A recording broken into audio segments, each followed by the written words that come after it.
Alrighty. This one's called Ship to Shore. I'm a bit under the weather. I think I've been doing a lot of swimming and holding my breath underwater. And something has upset my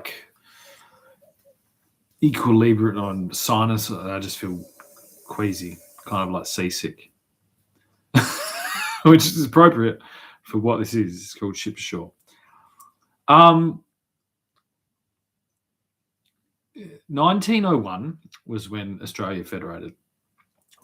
I'd say I'd have to have a look at the timing, but the preamble to Australia was colonised under sail, but no matter what, it was definitely colonised by the ocean, and this is unable to be removed from all constitutional action that was basically formed the country known as Australia.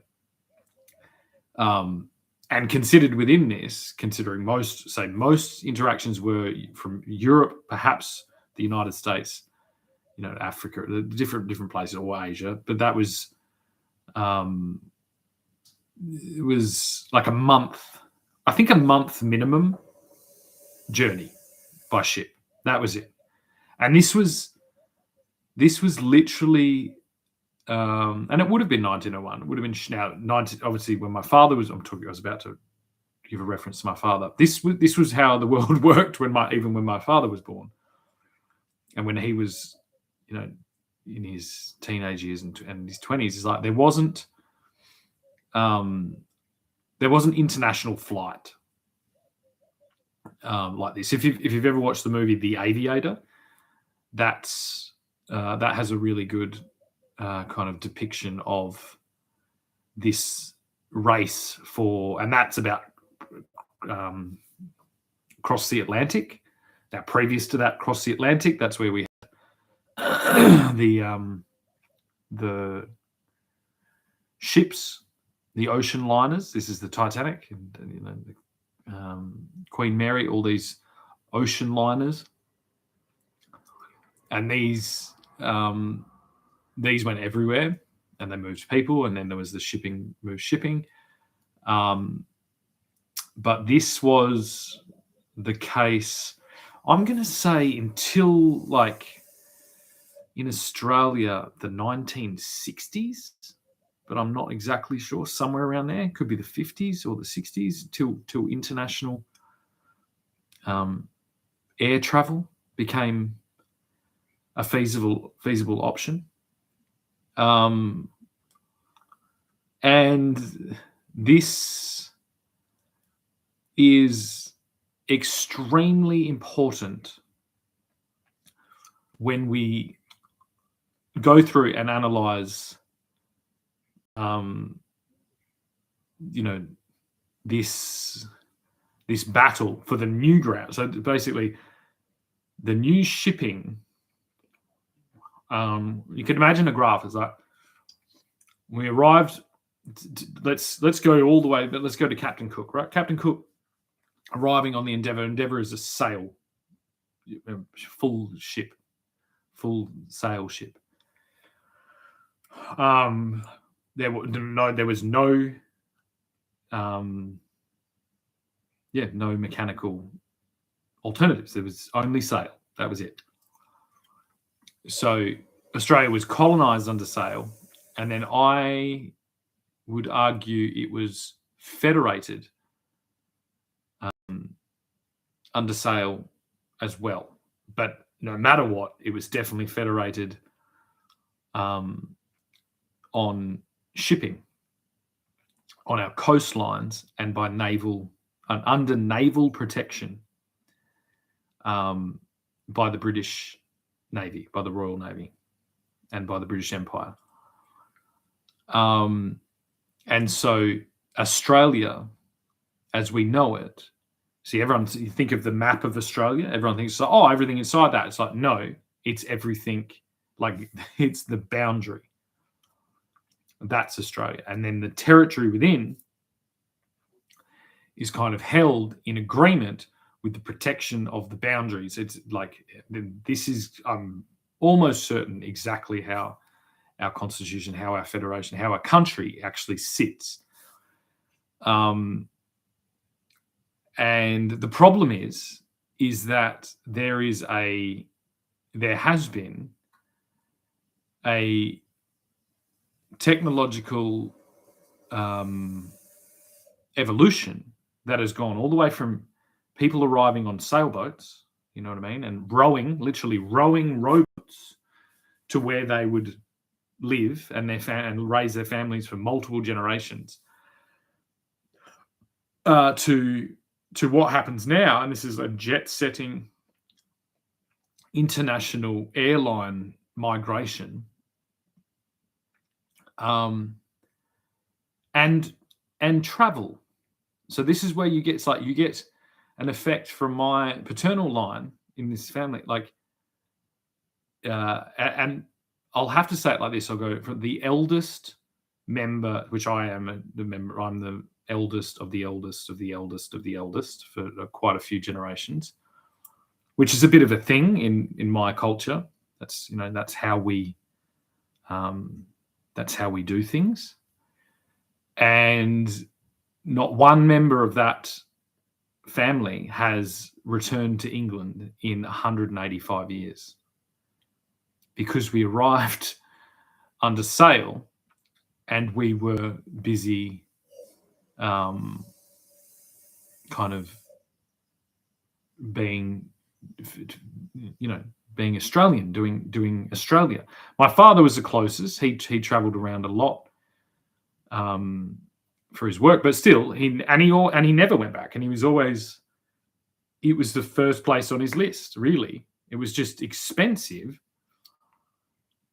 and his entire interpretation of travel was through the lens of the first half of his life was, long ocean travel.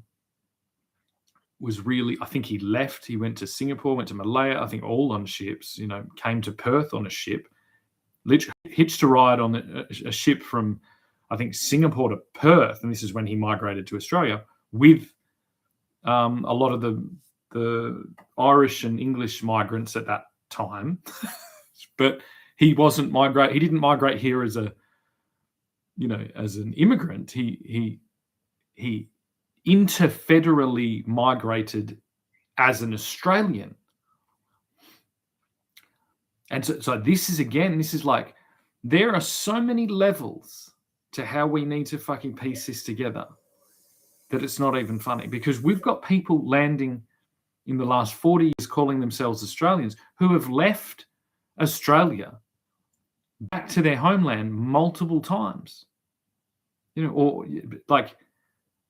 and they're not even, in a lot of cases, they're not landholders here. They haven't even purchased outright the land. This is not comparative migration at all. It's a completely different thing. And it is skewing everything. It is an invasion, and it's an invasion that now doesn't even need, with the internet and with social media, it's like it doesn't even need to. You don't even need to set foot here, which is like that's the criticism of British imperialism. Is that everyone was pulling the strings from back home, but it's like that wasn't really the case. You couldn't micromanage, you know what I mean, down to like having 4 investment properties with a mountain of debt in that. You had to live here to be that type of person. But in the global financial, that's, if you take a company like BlackRock, so that's what they're intending to do. That's commercial imperialism. And it's like, is there one member of the board of directors of BlackRock that has ever actually, been a resident of this country? And it's like, at what period? At what period of time? And then these people are like trying to shift agreements between, say, Aboriginal land rights and the original settlers of Australia. But it's like, what grounds are these people settling? Like, if they're in the United States, well, they can't be more than 400 or 500 years or whatever. Where have they migrated from? How are they residential anything? It's like, are you going to go kick like these people out? And more importantly, it's like, who are the largest identities in Australia? Are foreign, like, performing artists, most times in their teenage years, who have nothing. They have no influence on it. And then there's the politicians, a bunch of people kind of projecting all of this stuff around. There's everyone is quick to jump on the bandwagon of like, oh, in the United States, when we're talking about gun laws in their constitution, it's like, oh, well, they had muzzle loading things, and they couldn't, they didn't have submachine guns and rocket launchers. And it's like, yeah, and they also didn't have jetliners and they didn't have the internet and YouTube and social media and all these things, which are ways to, like, you are quite literally projecting in to someone else's country via these things. It's like, think about it. It's no different when we see depictions of, like, Princess Leia on Star Wars appearing as a hologram. It's like, the reason that was on the movie is because that wasn't possible. And I think it's like, these things are being glossed over. These are gigantic fucking constitutional like discussions that need to be had.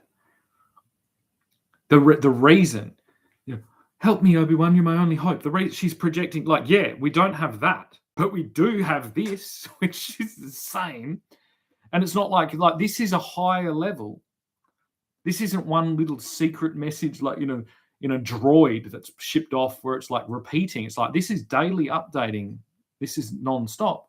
And unlike Princess, it's like, I'm here and I'm an unbroken, residential member of a family who's been residentially active participants of the Australian, every level of it for 180 years. Like, and I'm combating, like, United States pop stars to have a discussion about, the what would translate to the global shipping of humans. See, it's not like it's not like telegrams, like telegram or this has happened here, fucking rah rah rah. It's like, if you're a United States performing artist or a United Kingdom performing artist or any of this, and you project here via this, you're here. But it's like, why is that? There's a straight through with that. And then to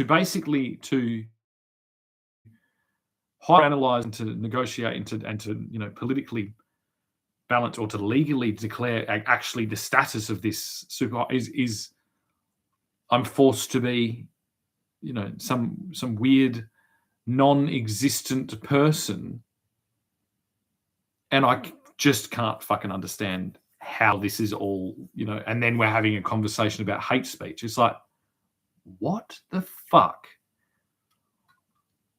are you doing? Like, the only thing we should be talking about is, how many years have you been here? Has your family been here? Are you property owners?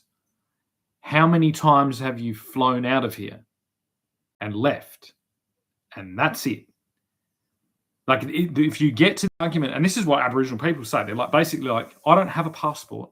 And I share this. I don't have a passport.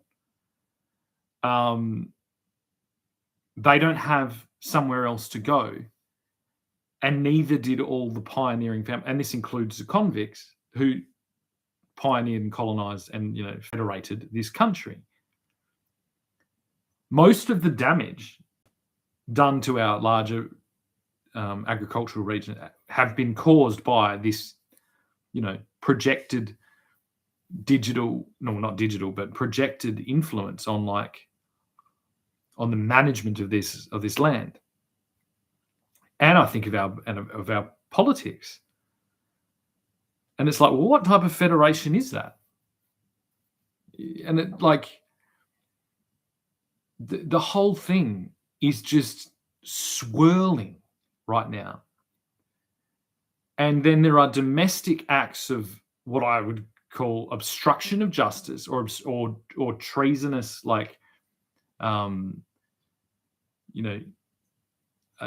treasonous kind of obstruction of communications,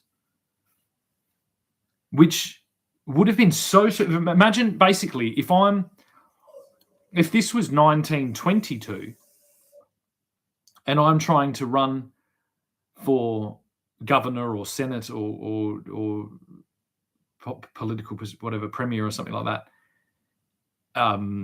in Western Australia, and that's going through telegrams or letters via Australia Post, which I think was existent then.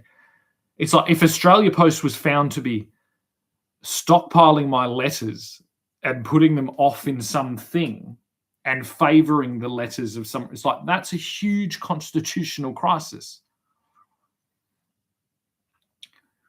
And then this is where it's like every day here I'm split between two global behemoths of supposed trusted transmission and trusted communication platforms and these things. It's like, otherwise, why are they able to, impose these fact-checking health things and things? It's like they must be trusted. A lot of people put their credit card in it every day. This is a pretty, and it's like it's unclear exactly. It's like I think we need to understand. It's like where is, technically, Meta, where is your loyalty? And can we bring you to justice for obstructing messages? And it's like they're not. Of course, they're not doing that because that's a huge thing for them to do and be caught doing. So who is doing it? And it's like that's our current government. In Western Australia, this is the West Australian Labor Party, and federally it's the Albanese Labor government. It's like this is such a large thing. It is so fucking large and important. And it is such the period that it has gone on from. And it's like, this is where I'd like to just now, I've been pretty combative against the Apple Corporation and iPhones and things like this, despite the fact that my laptop, that I produce music, I love my Apple laptop. It's just something went wrong with the phones and, I don't know, they went through a weird period or something. But it's like, when I see the new advertisement of an Apple iPhone sliding across like a really long board table, like negotiating table that's really long, and it takes ages. It's like, and it's scratching on because they're saying that the new glass is scratch resistant, right? And there's a negotiation going on between two parties, and lawyers and things like this. And it takes a long time. And it's like, I don't think they could have addressed that in a more diplomatically perfect way. Like they absolutely nailed that. And it was genius to address this that's going on right now. See, you can't, to arrange federation and arrange a royal visit this was so much organizational work done through telegrams and mail shipping by sail, perhaps, but maybe the shipping was then being done by ocean liners. I'm not really sure the exact timing. I'll have to look it up. You know, the amount of organization, the amount of logistics to arrange all of this thing while everything else is going on as well. And then it is so hilarious to have instantaneous communication. And the way that this government is dealing with it, because it's so exposed for this massive, you know, corruption of communication in just my case alone, let alone anyone else who has a similar case. And it's like they turned instantaneous global communication and networking and you know, metadata, all the timestamps, all the proof of, you know, proof of timing, all this ingenious, you know, infrastructure. They turned it into what they do, like an emergency room that has planned incompetence. They've had to slow this down, and that's what's signified by the iPhone sliding for ages. And it's like, this is what, except the problem is, it's like in that it's like one figure. They're like, I'm guessing they're like, here's the figure, right? I'm still waiting for that figure of the first thing that I did. And then on top of that, there is a never-ending daily, like, and it's like, now that this is 2-3 years, as soon as I started talking for a long time every day, like today, I'm pretty sure there'll be like, there's 5 hours of public testimony today on the 19th of January, 2026, 2025, 2024, 2023. Like that's, and then there's supplementary stuff all the way back for my entire history within social media. Like this, I've reversed, you've brought millions and millions and millions and millions and millions and millions of people into my country with aeroplanes, you know, with international finance mortgages and Uber Eats and, you know, jobs working for the fucking education department and the nursing thing and all this stuff. All of that logistics. You know what I mean? And I've arrived by sail, which wasn't my intention. So I was using the quick stuff. We could have done this. What is it called? Pro rata. We could have done this like bit by bit. But it's like, instead, it's like every time you don't answer as the Australian federal government or the West Australian state government, or in some cases the Tasmanian state government, it's like there's just you're forcing this to go back to sail. And it's like, because in 1900 in Australia, if a sailboat arrived with fucking letters of decree by the United Kingdom government and the Crown stamped of it, it's like that was fucking law. That was law. And it's like, this is what's happening. This is the time, and this is the process of me piecing together my compiled patriarchal, you know, verbal transmission of my family through the prison bars of a socialized medical fucking cult. You know, piecing back 180 years of Australian territorial occupation or residency and citizenship, but it wasn't even that. It was, we were subjects all the way back. And it's like, so this ship left, really, this ship left England in 1840 along with my great-great-great-great-grandfather. And it's just taken the long way. And then every day, it's arriving on the desk of the Prime Minister, on the desk of the West Australian Premier, and on the desk of the Tasmanian Premier. And there is absolutely no way to avoid this constitutional moment, this moment of clarity for the entire period of Australian history.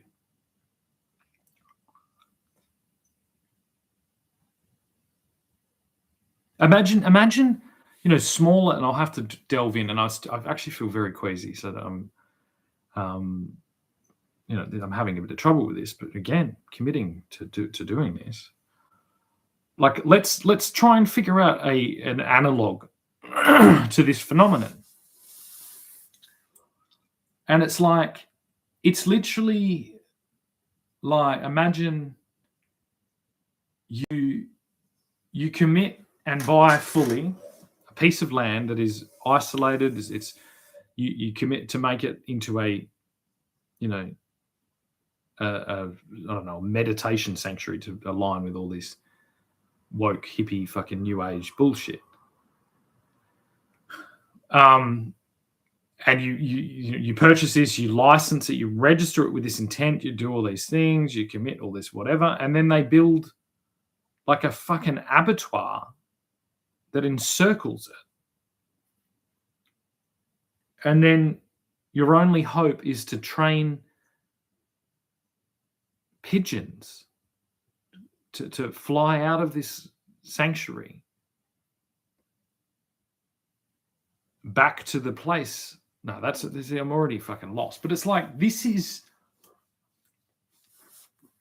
are the basics of our entire fucking legal and property rights, all these things. It's like, what? You are favoring projected fucking holograms of never residentially, they've never lived here. They've never been citizens. They've never paid tax. In some cases, they're actually massively fucking the hostile towards our directly our government, our cultural history, our everything, like hates. Like, this isn't. If we think about global hate speech, right? And you're prioritizing that projection in over the top of somebody actively and paternally linked, like continue unbroken residential, occupation and citizen, all these things of Australia.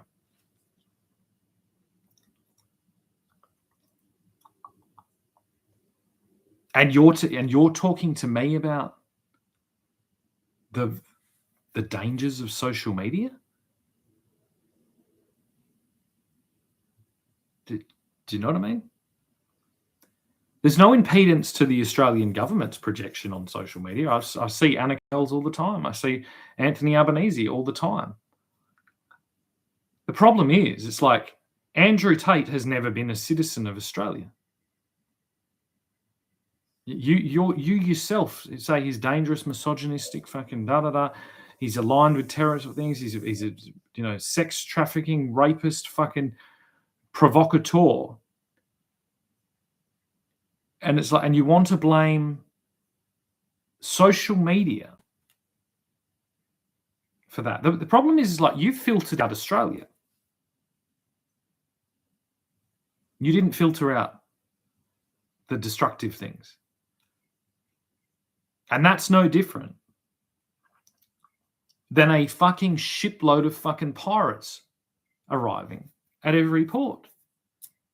Legally, by our own law. It's like this. And the weirdest thing is, it's like, I know we're going to get to, it's like Zuckerberg, Google, any of these people, they haven't necessarily restricted me in my own country. They've restricted my reach. But I need to legally know on whose fucking decree has this shadow banning. And it's like, what?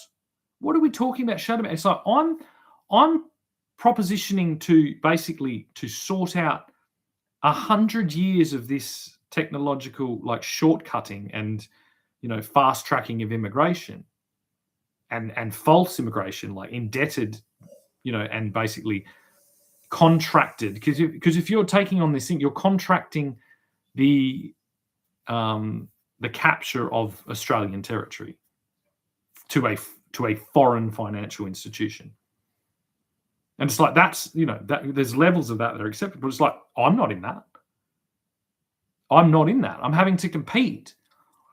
And that just, there is no way that would have existed in 1901, 1902, 1900, 1899. And I'm not saying, we should go back and do the fucking, the dances and, wear the clothes. And that's not what I'm saying. That's what you're saying. I'm saying if that didn't exist then, it can't exist now in our law. And the difference between that and guns, because the level of guns has increased after you've already, had your false fucking bullshit about taking the guns after Port Arthur. And that's the same. It's like you're not doing your base job of defending Australian people. Not just against hate speech, against anything at all. If you think, in the fictional fucking Star Wars story, well, Princess Leia fought and, basically won the war against the entire Death Star Empire, which is what I am. I'm not the Death Star. I'm the British Empire. From a hologram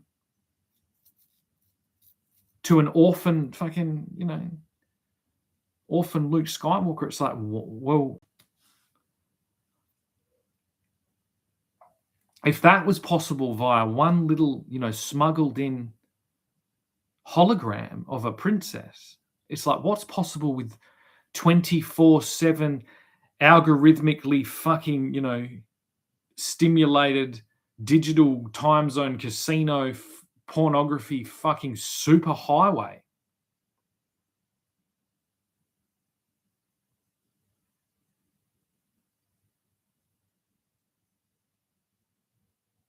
But I know at the depths of our laws, the moment I arrive, and the problem is like, I've already arrived. I left a fucking engraved glass image of my children on the top of Parliament House. I've already been there. I'm arriving under sail, flying the fucking, flying the coat of arms of both Scotland monarchy, the French monarchy, the Danish monarchy, and the English monarchy. I mean, it's time to fucking give up. You can't. There has been no referendum to be a republic. There has been no agreed. Do you know what I mean? This hasn't existed. There's no one would, because no one ever would agree to this. Look at basically, if we take what's happening with your current hate speech bill, right?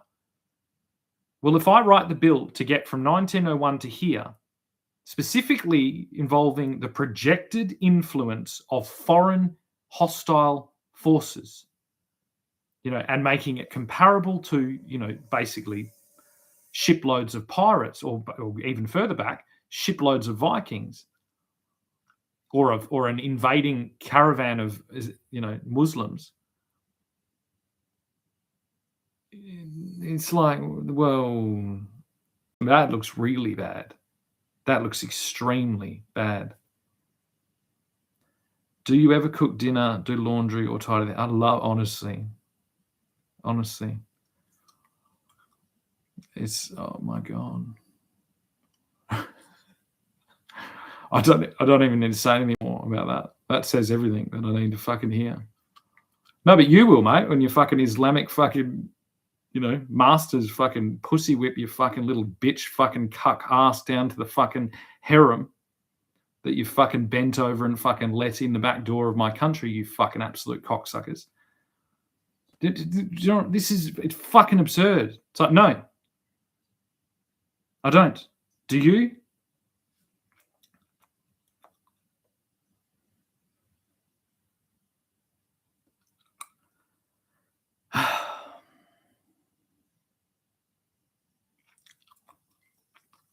Honestly. The argument, the fucking, it's so funny to read these. It's rough on her. No, it's not rough on her.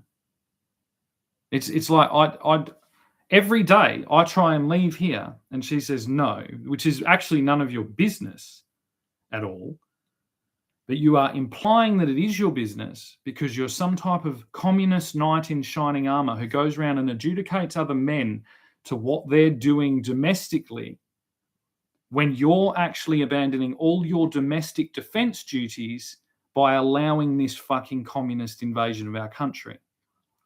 But you can't actually combat what I'm saying because, one, you don't understand it. Two, you don't have the language or the fucking resources or the fucking history or anything to actually speak this. So it's absolutely a waste of time to even fucking bother. You know, it's like this, and then they're gone. This is the problem. It's like these.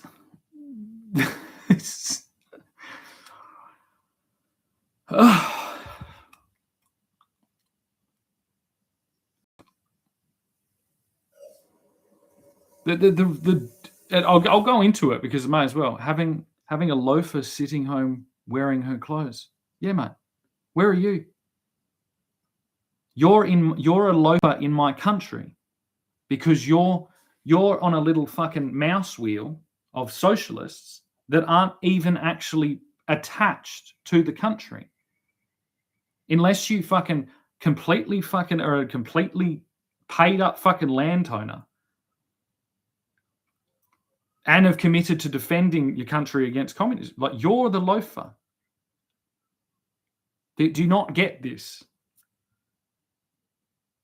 There's like, the reason women traditionally did domestic things is because men were traditionally, supplying other things like money or food or defense. So I'm actively every day, more than any single person I've ever fucking met, actively defending my country, not your fucking socialist fucking projection that's coming from everywhere else except for here.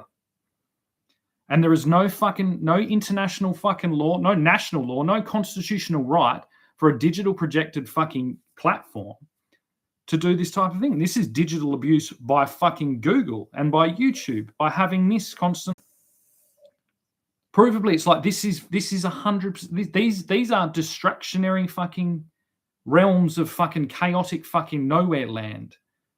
If these don't go through, they're all addressed. So if they don't go through and there isn't response, then the entire fucking thing is basically worthless.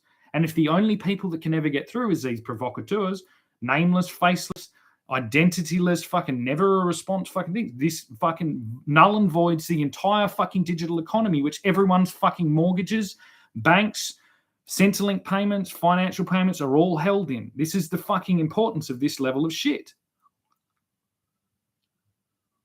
You know what I mean? And if John Wright is a little provocateur, he's done a good job this morning because he's just fucking stimulated that defensive bit of my brain that makes it go into fucking hyper fury to fucking basically machete through the bullshit of this entire fucking paradigm. It is unfucking believable how bad all of this is. The thing is, it's like, I know Google is going to have to come and fucking play a fucking proper game. You can't be the arbiter of fucking international fucking search and knowledge and AI and all this shit and not get to the bottom of it. It's like, because then you're just being unfactual. It's like the largest threat to the AI revolution is these hallucinations or these massive mistakes that keep happening.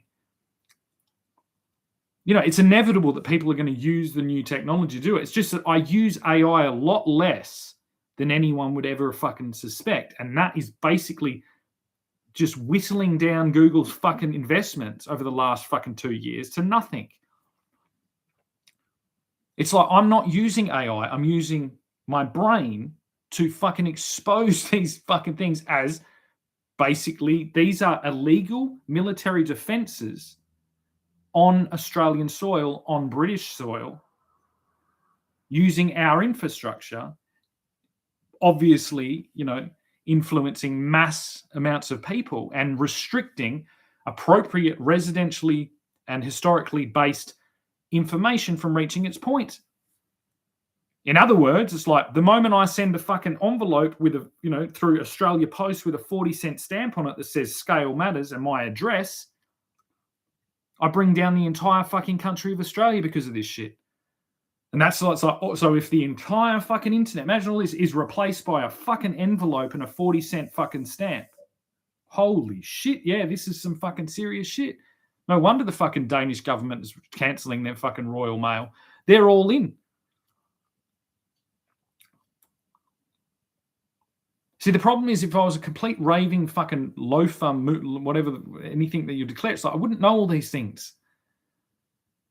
And you try and get AI to do this. It can't. It can do select fucking things and it makes mistakes the whole fucking time. It can't intellectualize these complex human fucking things. It can if you like prime it to.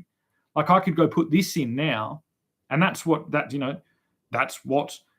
is implied in anything I do. So when I say the 26th or the 19th of January, 2026, 2025, 2024, 2023 has now 5 hours combined. And like if you incorporate all the other things and the metadata, that's a whole day of opposition that has not been adequately run through our parliament.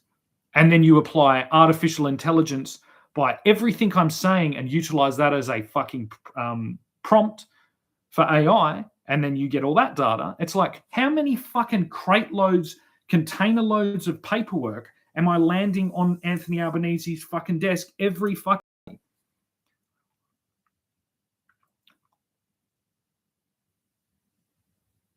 And the person I have to sit here and oppose is somebody saying that I don't do the dishes. Oh, you don't do the dishes. You wear her clothes. I wear her clothes because I haven't got my own clothes because I fucking deferred all of my own things to do this. So it's like you pay Anthony Albanese how many hundreds of thousands plus travel credits plus all these things to enslave you, and I'm doing this for free and you're calling me a loafer. Oh my God, imagine it. Imagine the three-dimensional fucking 10 fucking meter tall fucking pile of fucking, paperwork that is involved in this, that is insinuated what I'm doing. Obviously, if these tools I have access to these tools. I have the transcripts of the 5 hours worth of just today's thing that is relevant, I think, especially to today's actions. And then I present it that. You know what I mean? Well, can I have a team of lawyers to apply the prompt to the artificial intelligence to bring up all the references? Your country is a fucking lie. But it's not. Because it's not. Your version of Australia is a lie, and I am protecting Australia. The real Australia. The legal fucking identity of Australia. And anybody who hopes to fucking plant or fucking project in shit, they have to respond to this fucking pile. And this is the same. It's insinuated 5 hours, daily fucking content, prompt into an artificial intelligence generator to, historically and accurately to the fucking millimeter navigate and triangulate the Australian identity via my mouth. Not by Anthony Albanese's mouth, not by the Australian Labor Party's mouth, not by the Australian Liberal Party's mouth, not by the Governor-General, and not by the fucking King of England. So whatever that fucking makes me, so be it. But you want to actually compete in this in our fucking terms, then do it. Or if we have a war, I'll start now. But when there's nothing, it's like there is absolutely nothing. Then how do we hope to have negotiations with anyone else? You negotiate with China and Russia like this? No. So you're prioritizing international fucking, like, delusionary fucking relationships over the top of our domestic security and our domestic certainty of where and how and what we actually live in and on.